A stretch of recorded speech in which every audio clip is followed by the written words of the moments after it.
This week, we're going to build one of my favorite projects of all times. We're going to build a massive floating TV unit. I'm going to show you exactly the steps I took to achieve this, and I am going to have some drawings available for this build so you can build your own. The details for this will be down in the description of this video, and you do want to stick around till the end to see how this massive floating TV unit came out, because I can promise you are going to want to build your own.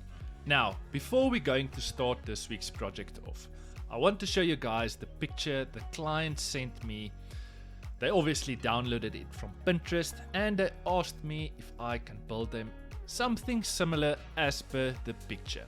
Now, this build is going to be broken up into 3 parts in the same video. Part 1 you'll see is the massive floating unit with the slats going down. Part 2 will be the floating shelves, and part 3 will be the front white floating cupboard. Now, unfortunately, we were not contracted to build the floating white cupboard in front, for we unfortunately don't have the facilities to get this high gloss spray paint finish. So this was done by another contractor, but for the sake of the drawings, we added this part in, but unfortunately I can't show you how we built it. In this video, I am not going into too much detail on all the sizing and so forth. All these details will be in the drawings. I'm just going to give you an explanation on how we built this beautiful masterpiece. So, as you can see, we are starting off with a full sheet of MDF superwood, and I had to extend it slightly for the sizes the client wanted for the wall we had to hang it on. Then we had to add some additional MDF strips at the back of this TV unit to give it some diversity, to make it look thicker if you're gonna look at it from the side. Now, I am adding wood glue to this, and I am nailing it down just to make sure it's going nowhere.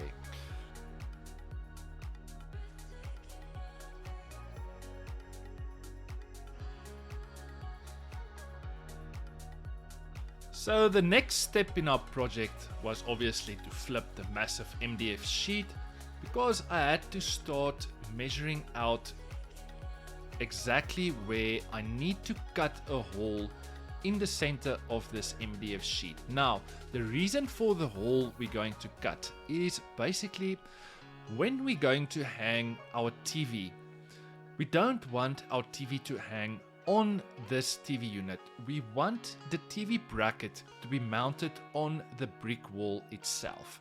This is going to make sure there's no additional tension or stress, or the TV unit might fall over. Then we know for a fact that all the weight for the TV comes from the wall and not from the TV unit. Now, after I'd done all my measurements, I had to cut this rectangular out, and I drilled 4 holes on each corners. I took out my jigsaw and I cut as close as possible to the line on the inside of the box I drawed, not on the line, as close as possible to the line, because I'm going to show you in the next step how we're going to achieve a perfect straight cut with our router.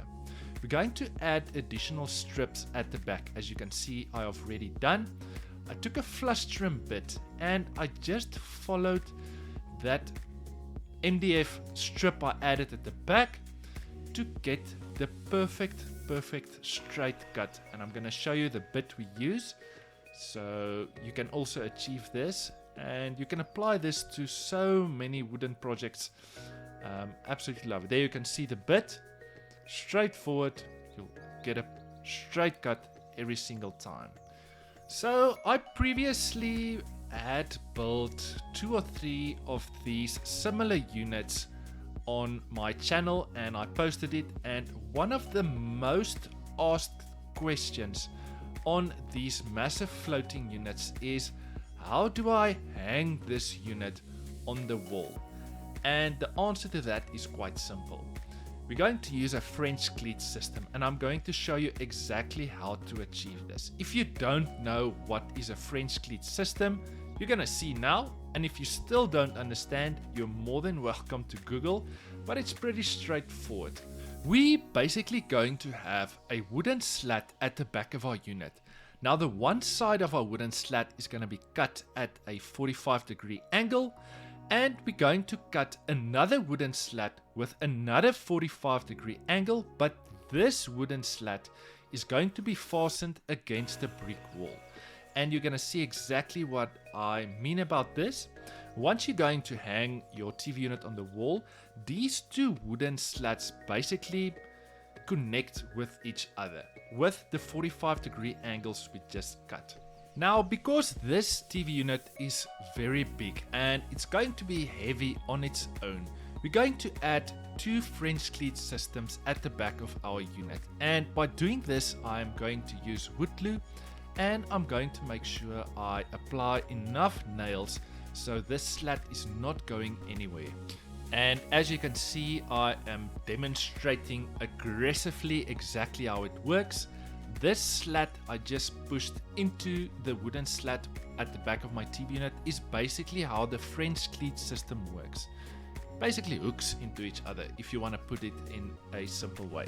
Then just also adding an additional two smaller French cleat system at the bottom of our TV unit, because as I mentioned, this is going to be really heavy and I don't want to install it and might fall off with a year and two. You want to make sure that whatever size you build on your TV unit, you do need to have enough support so this unit is not going to fall off. And the one thing I love about the French cleat system is once maybe there's a wire fault or you need to change something on your electrical products or so forth, you can just unhook your TV unit again and you can put it back.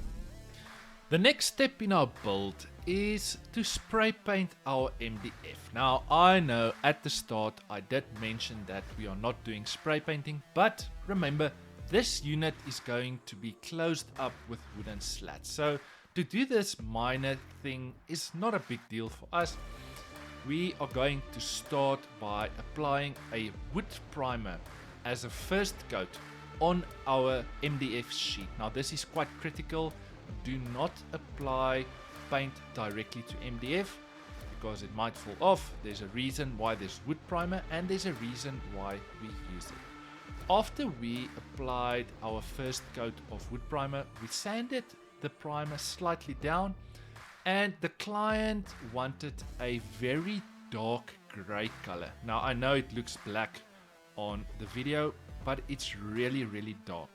And we ended up applying 3 coats of this water-based enamel, I think it was water-based enamel Dulux dark gray. That was the exact color we used. And we ended up applying a total of 3 coats of this dark gray color.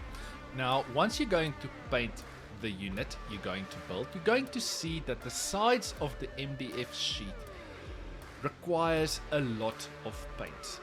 We ended up applying I think 3 or 4 coats of the wooden primer on the sides of our MDF, because you're gonna see the sides is going to be very thirsty once you're going to paint it. Also, just a quick tip to make sure that your paint dries a little bit quicker, we moved our unit into the sun. It's just going to speed up the drying process. After the unit was dried, we moved the unit back into our shop to start with the wooden slat section of our build. The wooden slats. So where we purchased our wooden slats from, the company, we gave them specific sizes obviously, and they already cut all our timbers into the exact same strips we wanted. We just ended up cutting them to the correct size so they can fit into our TV unit. The specific wood species we're going to use for this build is called rustic oak. Rustic oak normally gets seen as more or less a defect. That's why you will see it's cheaper than your prime oak. because it's got more knots, which most people see it as a defect. For us, it's absolutely beautiful. Once all our wooden slats has been cut down to the exact size I want them, we're going to move on by giving our wooden slats a pre-aging color from Rubio Monocoat. I absolutely love using this product. It's basically making new wood look aged, and they got a whole variety in this range with a lot of different colors, from light all the way up to dark. If you like redder wood, it makes new wood look aged. I absolutely love this product.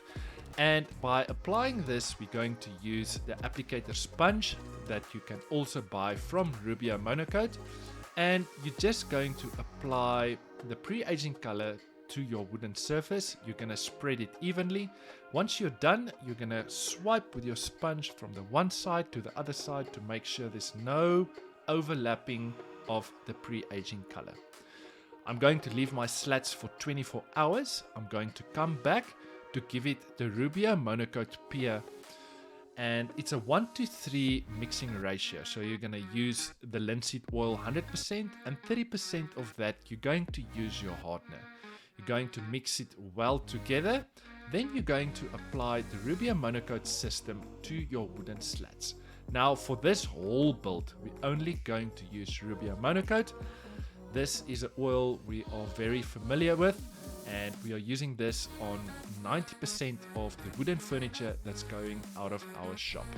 So you apply your Rubio Monocoat also with the applicator sponge you get with your oil. You're going to apply the oil to the complete surface of your wood. You're going to leave the linseed oil on your wood for around about 10 to 15 minutes. Then you're going to come and wipe it down with a clean cloth. After you wiped your furniture down, you need to leave your wood for 24 hours before you can work with it again. Adding the wooden slats to the MDF sheet you painted. This was a really fun process. Now, I'm not sure if the wood glue was going to make any difference on a surface that was painted, but we added the wood glue anyway. So, applying the strips to your unit, we used a 9mm spacer to make sure that we've got even spacings between all our slats.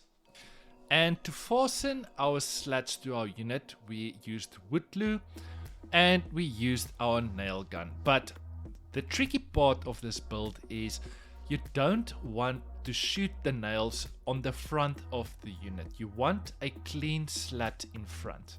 So I used a spacing method which I will be able to shoot it from the back.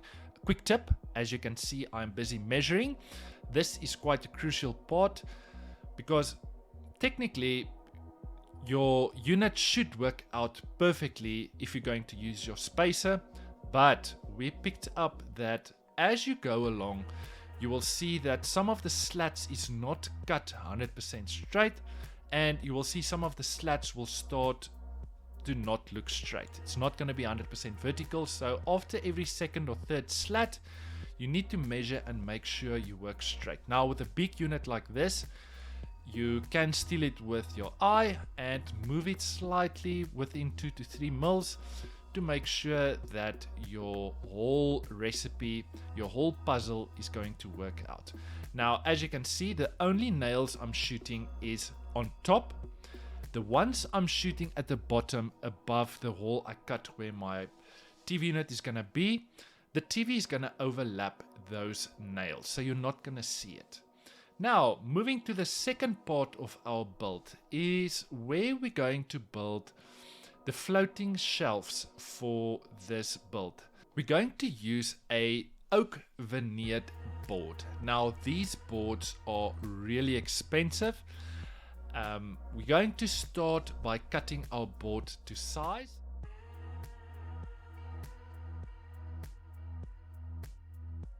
So for this unit, we're also going to use the Rubio Monocoat pre-aging color number 5 to make sure it's matching with the slat unit we just built. we are going to apply it in the same method with a applicator sponge. After we applied the pre-aging color, we're going to wait 24 hours before we're going to add our Rubio Monocoat Pure. The one tip I want to leave with you guys when you work with a big surface like this is apply the pre-aging color so it covers your complete surface. Then you come and wipe from the one side to the other side to make sure there's no lines or overlapping of the pre-aging color. We find that this method was working for us best. Apply the pre-aging color. As you can see, it doesn't look nice. And then you come with one sweep from the one side of your unit to the other side to have an even surface.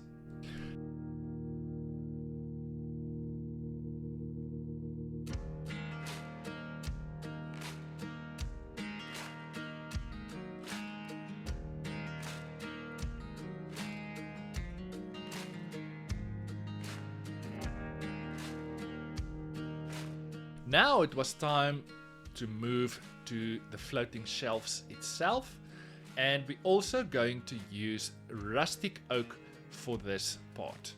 I am just busy cutting all my pieces of timber to size. So as you guys saw in the first pictures I shared, we're going to have one vertical timber and then we're going to have 6 horizontal timbers for this build.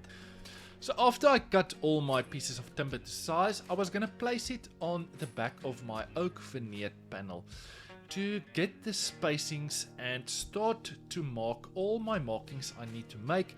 Now it was time to place all my timbers in the correct place and start making my markings exactly where I want my floating shelves to be.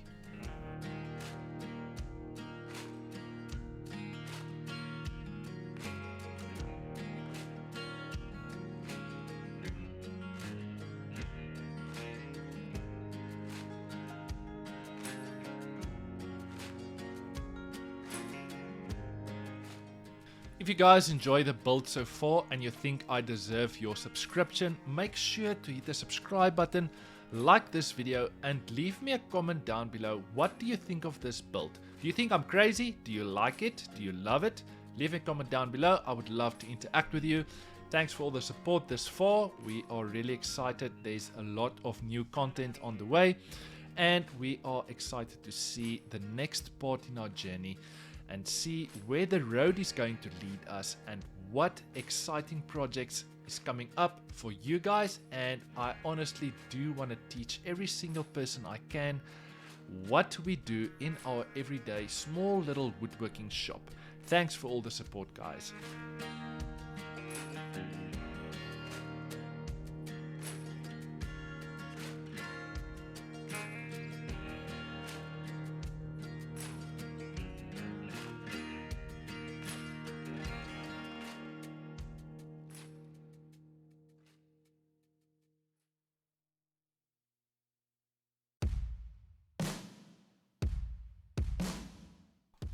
So these little holes I'm drilling now is where we're basically going to place our floating shelf in front of our unit.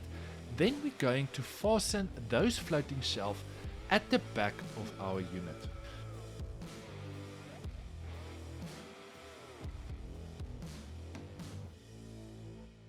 At the back of our panel, this was really a tricky part, but on the drawings is going to give you a very clear indication of what you need to do. So at the back of this unit, we are also going to add a spacer, but we're going to add 2 spaces because technically it's not going to be in line. Once you're going to place your wooden slat panel, your floating shelf panel next to each other, it's not going to line up. So the drawings is going to explain everything perfectly, but you need to add 2 spaces at the back.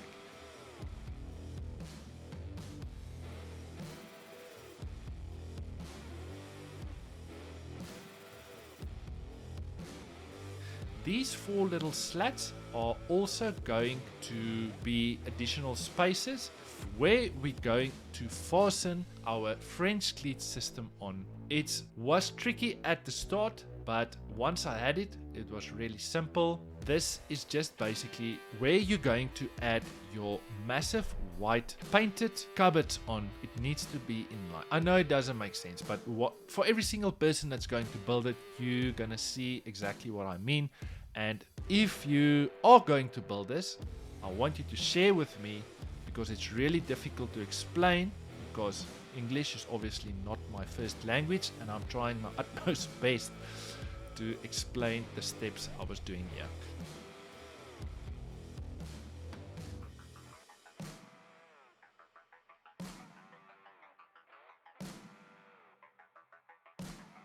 So for my second panel, we are also going to add two French cleat systems at the back of my unit, one on top and one at the bottom, because the floating shelves I am going to install are also quite heavy, and this whole unit are also quite heavy.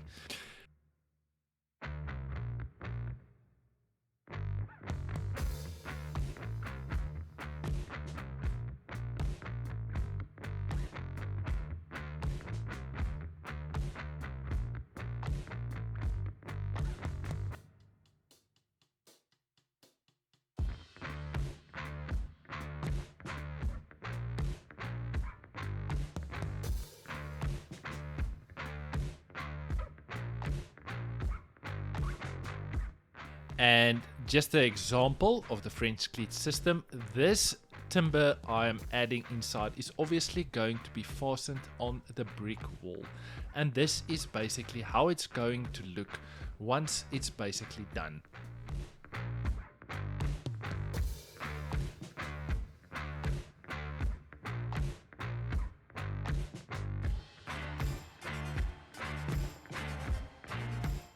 Moving to the next step in our project is all the timbers I cut for the floating shelf. We are also going to add the pre-aging color number 5 from Rubio Monocoat, because we want everything to look the same, and we're going to apply this exactly the same way as I explained previously. We have a ton of DIY projects on our YouTube channel. Make sure to go and check them out, because I can promise you, you are going to learn something. And we have a ton of epoxy projects, which is a trend now currently in the DIY world, where we are showing you exactly the steps you need to take to build epoxy tables successfully.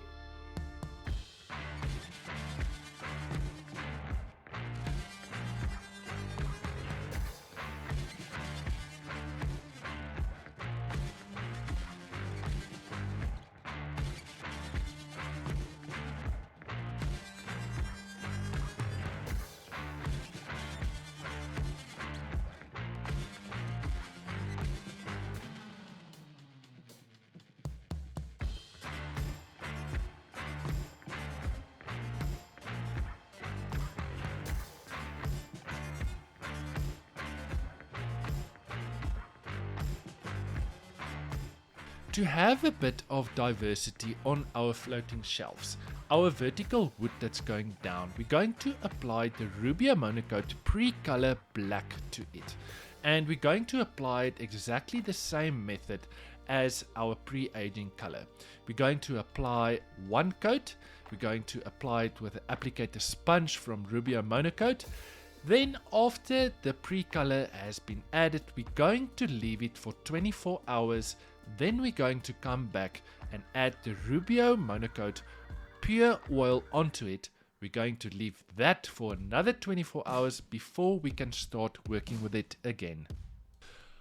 We have done some other projects after this floating TV unit, and we found a better method by applying the pre-aging color and the pre-color from Rubio Monocoat, and that's by using a sponge roller. You'll see with the sponge roller, the method and applying your colors to your wood is going to be much faster and much easier.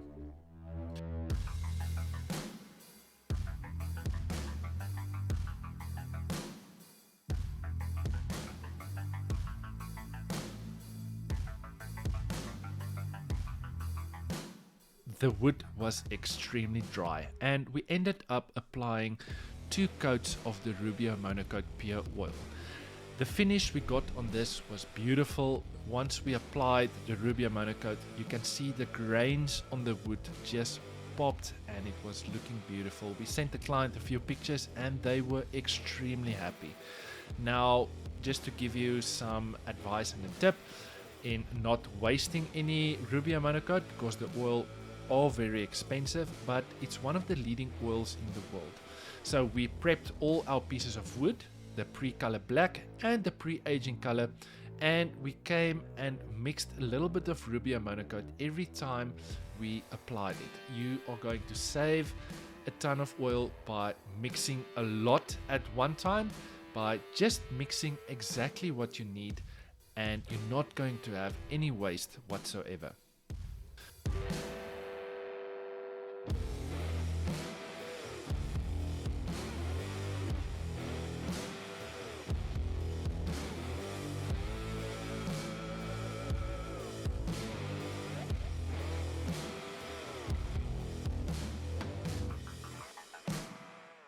We are also not too sure if the wood glue is going to add any benefit in strength because of the oil we just added, but we added it anyway.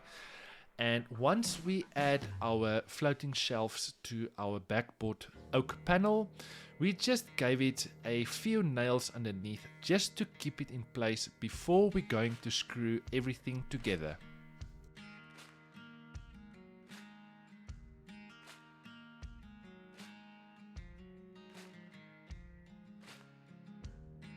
Always make sure to work square. As you can see, I'm using 2 speed squares to make sure the panels we installed are square, because you don't want to install the unit and then the client's like, hey pal, something doesn't look square there. So always remember to work square in any wooden project you work with. So this is where I'm going to leave you guys. Let me know in the comment section down below, what do you think of this build? What would you have done differently? And I'll see you guys next week with another super cool video. Stay put, the final product is coming now. And before you go, make sure to subscribe to our channel, like this video and hit the notification button so you don't miss out on any future projects or content we're posting. See you next week with another super cool video. Cheers!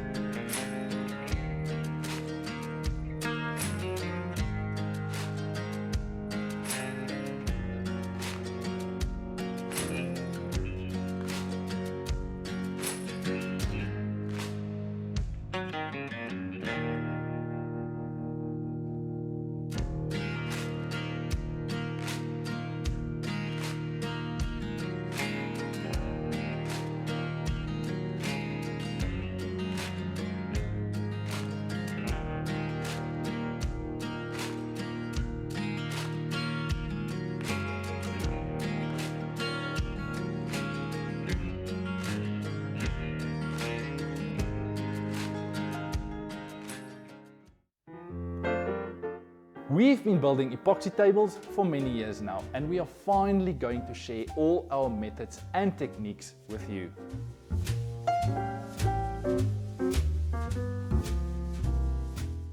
My name is Greg, and I am going to show you how to build the perfect epoxy table. I'm going to show you all the tools you need, exactly how to use them, and show you some tips and tricks down the line. Everyone thinks you need to cast your second layer of epoxy once your first layer has set. That's not true. You need to cast your second layer of epoxy once your first layer has become tacky.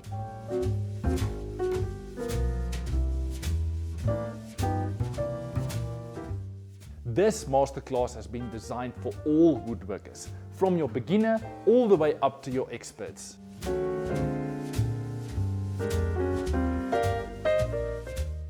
Click on this video or in the description down below for more information.